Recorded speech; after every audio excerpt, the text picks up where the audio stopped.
그러면 본격적으로 이제 곧 돌아오는 2022년 1, 4분기 담아야 될 업종 어떤 게 있을까요? 그러니까 지금 말씀드린 업종들은 지금 담자라는 것보다는 지금은 좀 반등이 나왔으니까 좀 기다렸다가 좀 조정 양상을 보이면은 담아도 되겠다라는 말씀을 드리고 있는데요. 일단은 요 그림을 한번 보시면은 이게 2022년, 그러니까 내년 이익 증가율이에요. 네. 한번 보시면 앞서 말씀드렸던 업종들이 다 상위권에 있습니다. 호텔 레저가 1등이고요. 그 다음에 미디어 교육, 앞서 말씀드렸던 고속 성장을 하는 업종과 턴어라운드 하는 업종이 요 1, 2위에 포진해 있기 때문에 이 업종 두 개 업종을 계속적으로 관심 있게 쳐다보자라는 말씀을 드리고 있고요. 그리고 소프트웨어, 인터넷 업종이죠. 그리고 소매유통, 앞서 보여드렸던 업종입니다. 그리고 IT 가전, 건설, 제약바이오, 자동차 이런 업종들이 상위권에 포진해 있고요. 네. 한편 밑에 단에 보시면은 유틸리티, 조선, 디스플레이, 증권, 보험, 철강, 화학, 비철목재.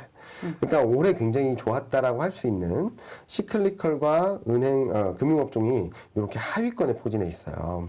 그래서 올해 너무나도 좋았긴 했지만 내년 감익에 대한 걱정들 때문에 아마도 2분기, 3분기 실적이 좋았음에도 불구하고 시장이 좀 안 좋은 주가 흐름들을 보여주고 있거든요. 내년까지, 특히 내년에는 아까 보여드렸던 것처럼 물가가 좀 안정이 되게 되는 구간으로 들어갈 겁니다. 네. 그렇게 된다면 시클리컬에 대한 매력도는 좀 떨어질 수밖에 없기 때문에 저희는 내년에는 시클리컬이라고 말할 수 있는 철강이나 화학이나 이런 쪽들을 조금은 우선순위에서 밑으로 놓자라고 말씀을 드리고 있고요. 재밌는 업종이 여기 딱 있는 반도체입니다. 반도체가 플러스와 마이너스의 딱 기로에 서 있어요. 그래서 반도체 업종이 지금 플러스 4%밖에 되질 않거든요. 네. 그러니까 저희가 코스피 밴드를 2610에서 3330으로 제시드렸는데 밴드가 굉장히 넓은 거예요. 왜냐하면 하단은 아마 전망치를 내놓은 증권사 중에 가장 낮을 거고요. 네, 맞아요. 상단은 증권사들이 내놓은 전망치 평균보다 높을 거거든요.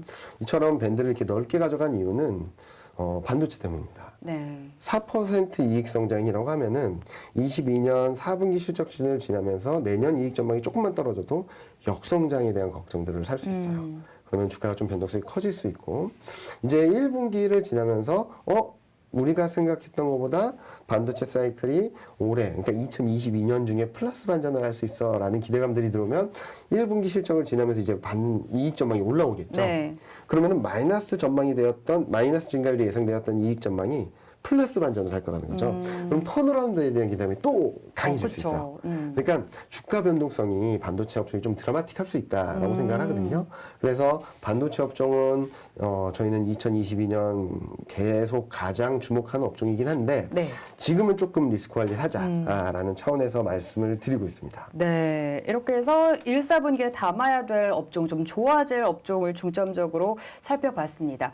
여러 가지 업종이 있는데 그중에서 인터넷, 2차 전지를 좀 짚어볼게요. 먼저 인터넷 업종부터 짚어볼까요? 네, 일단은 14페이지 이 그림을 한번 보시면요. 성장주들이 잘 가고 있다라는 그림을 보여드리고 싶은 거예요. 요 파란색이 건강관리, 제약바이오 업종인데 그동안에는 마이너스 이익을 보여주다가 이제 플러스 반전하면서 올라가는 그림이고요. 네. 그리고 요 회색이 2차 전지인데 뭐 2차 전지라고 하면은 순수 2차 전지보다는 화학이나 에너지, 정유 쪽이 같이 포함되어 있어서 코로나19 때는 역성장을 했다가 올해부터 과거에 보지 못했던 이익 레벨로 올라가는 그림이고요. 그리고 소프트웨어, 게임을 제외한 인터넷 업종을 본다 하더라도 그동안에 지지부진했다가 최근 들어서 이익 레벨을 올려가고 있다는 그림입니다. 네. 자, 그러면은 제약바이오, 2차 전지, 인터넷 중에서 앞서 말씀드렸던 인터넷 업종은 어떤 상황인가? 요 왼쪽 그림을 보시면 좋을 것 같은데요.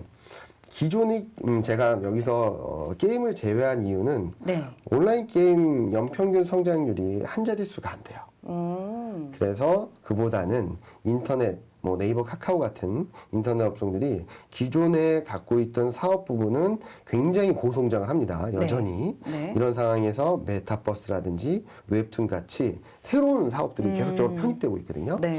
이렇게 본다면 지금 고성장을 하는 가운데 더 성장 속도를 높여갈 수 있겠다라는 기대감을 가질 수 있겠죠.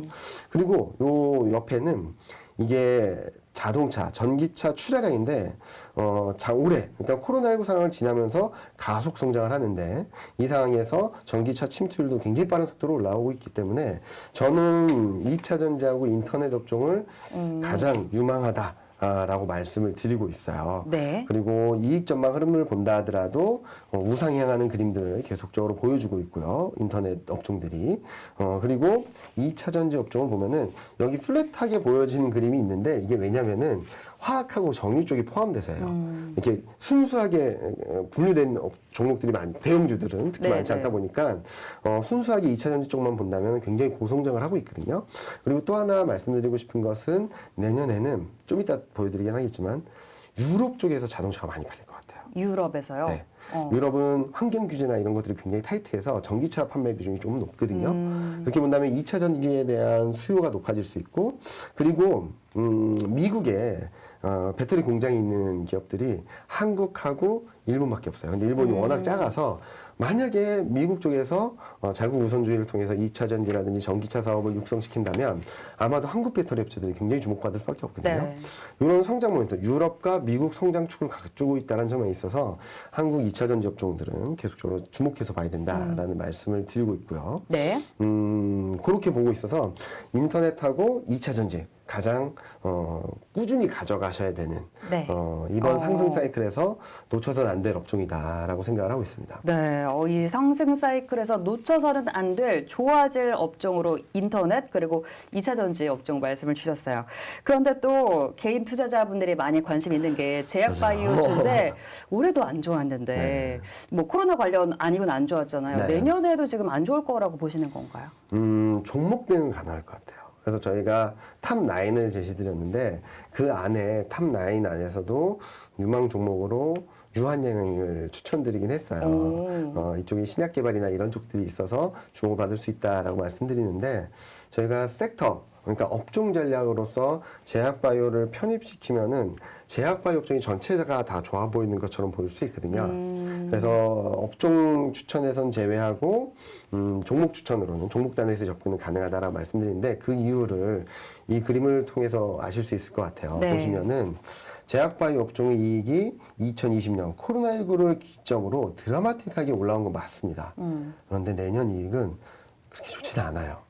이익 레벨이 크게 떨어지거나 급격히 떨어지는 건 아닌데 올해보다 2, 3, 4분기 이익이 올해보다 레벨이 좀 떨어지거든요.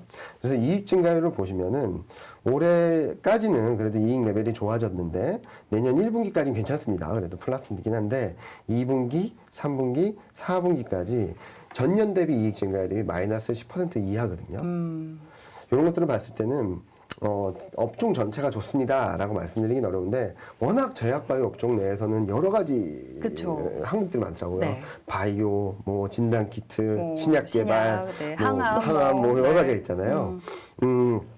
이 안에서 신약 개발이나 이런 쪽들은 꾸준한 실적을 바탕으로 플러스 알파 동력을 가져갈 수 있다고 생각을 하는데 이전에 봤던 것처럼 뭐 코로나19 상황이라든지 그런 거에 따라서 시장이 전반적인 흐름들을 좋아지기는 좀 어렵지 않을까. 특히 밸류에이션 부담이 있는 상황에서 이익 성장이 역성장이다라고 한다면 섹터 전반적인 분위기가 좋아지긴 어렵다라고 생각을 하고 있습니다. 네, 이렇게 해서 제약바이오주에 대한 투자 의견까지 들어봤습니다. 그리고 또 투자자분들이 관심이 많은 게 반도체랑 자동차주잖아요. 뭐 기존 네. 주도주라고 볼 수 있을 텐데 이들 업종은 어떨까요?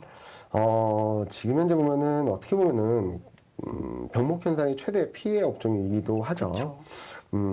지금 미국 물가가 6.8%까지 올라갔잖아요. 맞아요. 40년의 최고치. 근데 그렇게 많이 올라간 데에는 미국의 중고차 가격 대폭등이 있어요.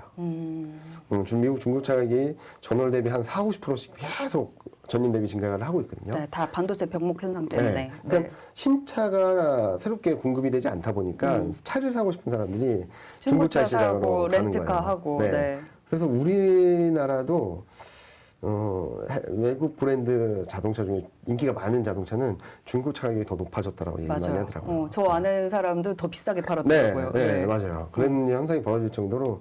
근데 미국은 그게 좀 심해서 코로나19 상황 때 중고차 가격 대비 거의 2배 가까이 올랐거든요.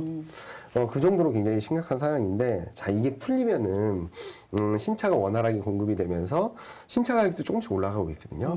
거기에 물량까지 늘어나게 된다면 좋은 그림을 보여주지 않을까라는 생각을 하는데요. 일단 그림을 한번 보시면은 글로벌 전체적으로는 자동차 수요, 자동차를 살려는 수요는 내년이 더 좋아요. 미국 같은 경우는 올해 워낙 많은 재난지원금이라든지 재정지원을 많이 하다 보니까 올해 많이 팔렸습니다. 9% 정도. 네. 그런데 내년에는 그보다 좀 못할 거로 생각을 하는데, 글로벌 전체적으로 올해 5.1% 증가해서 내년 9.1% 증가로 레벨업 시키는 데 가장 큰 동력은 유럽이에요. 유럽. 유럽이 22% 증가할 것으로 앞서서도 이제 유럽에서 잘 팔릴 것 같다고 네네. 얘기해 주셨죠. 왜냐하면은 그러니까 미국 소비는 코로나19 이전 수준을 훨씬 뛰어넘었습니다. 미국 소매 판매 같은 경우는. 왜냐면은 즉각적으로 재난지원금을 쏟아부었고요.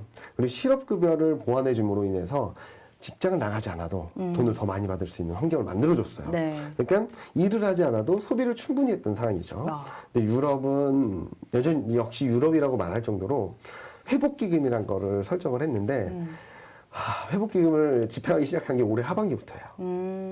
또 늦었어요. 그래서 유럽은 소비가 코로나19 이전 수준에 한참 못 미칩니다. 네. 그런 상황에서 이제 재정 지원이 이제 시작되었다는 점들을 생각을 해본다면 펜트업 디맨드라 그러죠.